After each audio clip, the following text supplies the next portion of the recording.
रामायण के बाद आखिर शूर्पणखा कहाँ गई? क्या मक्का मदीना को बसाने वाली शूर्पणखा ही थी? क्या शूर्पणखा ही सभी मुस्लिमों की वंशज है?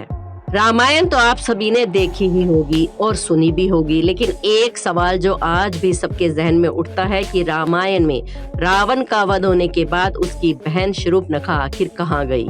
आज की इस खास वीडियो में हम इसी बात से पर्दा उठाएंगे, तो बने रहिए वीडियो के अंत तक हमारे साथ। लेकिन अगर अभी तक आपने हमारे चैनल अनोखी दुनिया को सब्सक्राइब नहीं किया है तो जल्दी से कर लीजिए और बेल आइकन को प्रेस करना बिल्कुल ना भूलें। वीडियो शुरू करने से पहले कमेंट्स में जय श्री राम जरूर लिख दें। हम सभी जानते हैं कि रामायण में राक्षसों का वध हुआ था और भगवान श्री राम ने रावण के मरने के बाद लंका विभीषण को सौंप दी थी, लेकिन शूर्पणखा का वध नहीं हुआ था, उसकी नाक काट दी गई थी। उसके बाद वो कहाँ गई, इसका जिक्र रामायण में कहीं नहीं मिलता। ये तो हम सभी जानते ही हैं कि शूर्पणखा श्री राम के रूप से मोहित हो गई थी और उनके पास जाकर कहती है कि मैं आपसे प्रेम करती हूँ, आप मुझसे विवाह कर लो।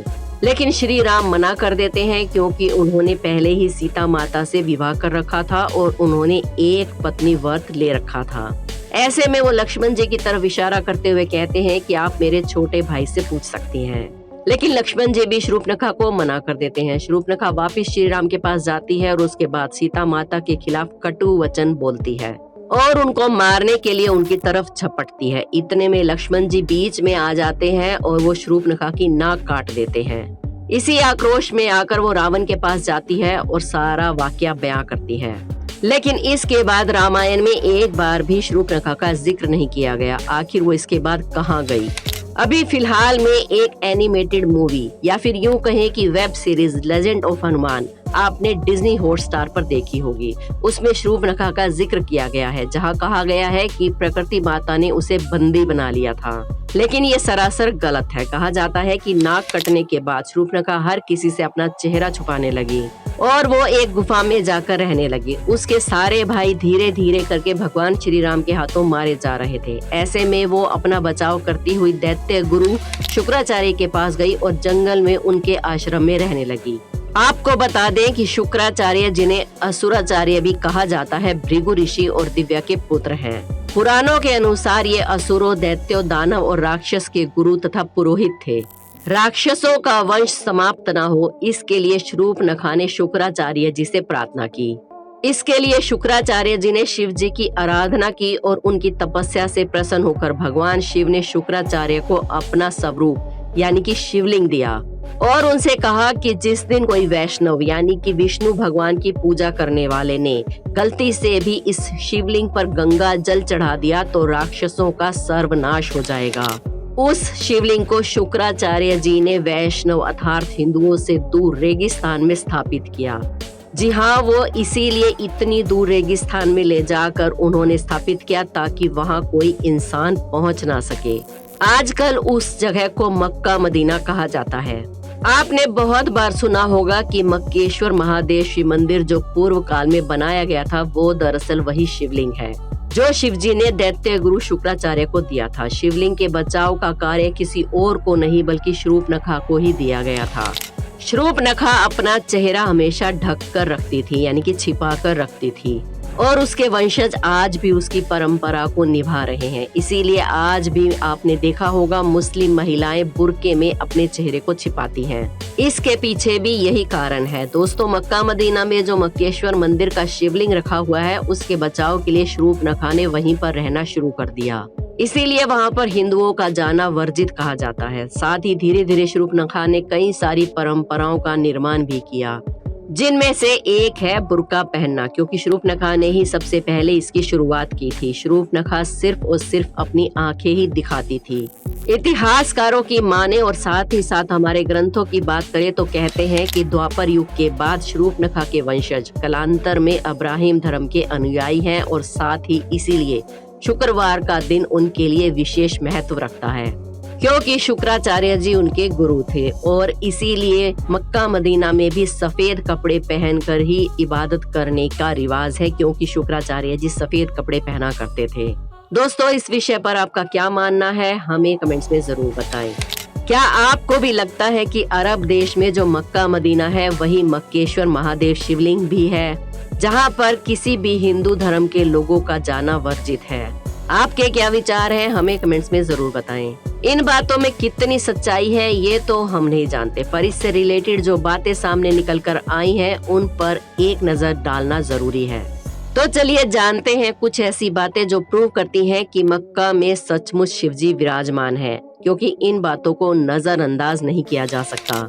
इतिहासकार P.N. ओक ने अपनी पुस्तक वैदिक विश्व राष्ट्र का इतिहास में बहुत विस्तार से लिखा है। इस पुस्तक के अनुसार मुस्लिम लोग काबा में जिस पत्थर को चूमते हैं वो शिवलिंग ही है। इसके अलावा प्रथम शताब्दी के आरंभ में रोमन इतिहासकार थॉर्न मैनसन ने ये लिखा कि इस देश में एक मंदिर है जो अरब वासियों के लिए अत्यंत पूजनीय है। इस बात से वो बताना चाहते हैं कि भगवान शिव का काबा से कोई ना कोई प्राचीन जुड़ाव जरूर है। पंडित विकांतेश द्वारा लिखित ग्रंथ अवतार चरित्र के युद्ध कांड प्रकरण में भी मक्केश्वर शिवलिंग का उल्लेख किया गया है। इसमें भी स्पष्ट होता है कि मक्केश्वर शिवलिंग स्पष्ट रूप से कहीं ना कहीं अवश्य मौजूद है, लेकिन कहीं भी इस विषय में इसका कोई जिक्र नहीं है। इसमें वर्णित एक कथा के अनुसार लंका के राजा रावण, जो कि बहुत ही बड़ा शिव भगत था, उसने अमर होने के लिए वरदान स्वरूप शिवजी से एक बड़ा सा शिवलिंग प्राप्त किया था, जिसे लेकर वो लंका जा रहा था और शिवलिंग काफी भारी था। इसलिए रास्ते में उसने सोचा थोड़ा विश्राम कर लूं और उसने शिवलिंग को जमीन पर रख दिया। विश्राम करने के बाद जब रावण ने शिवलिंग को उठाने की कोशिश की तो वो शिवलिंग को नहीं उठा पाया। कहा जाता है कि वो जगह मक्का ही थी जहां रावण ने शिवलिंग रखा था। दोस्तों, हम देखते हैं कि जहां जहां शिवलिंग स्थापित होता है वहां कोई ना कोई जलाशय अवश्य मौजूद होता है, और मक्का में भी काबा के पास एक पवित्र कुआं है। हज करने गए मुस्लिम लोग इस जल को गंगा जल की तरह पवित्र मानते हैं और अपने साथ भी लेकर आते हैं। इसे मुस्लिम लोग जमजम का पानी के नाम से पुकारते हैं। मक्का में शिवलिंग है या नहीं ये तो स्पष्ट रूप से हम नहीं कह सकते, लेकिन इस्लाम के धार्मिक चिन्ह, परंपराएं, रीति रिवाज और व्यवहार से ये अवश्य साबित हो जाता है कि कहीं न कहीं मुसलमान वैदिक संस्कृति से जुड़े हुए हैं।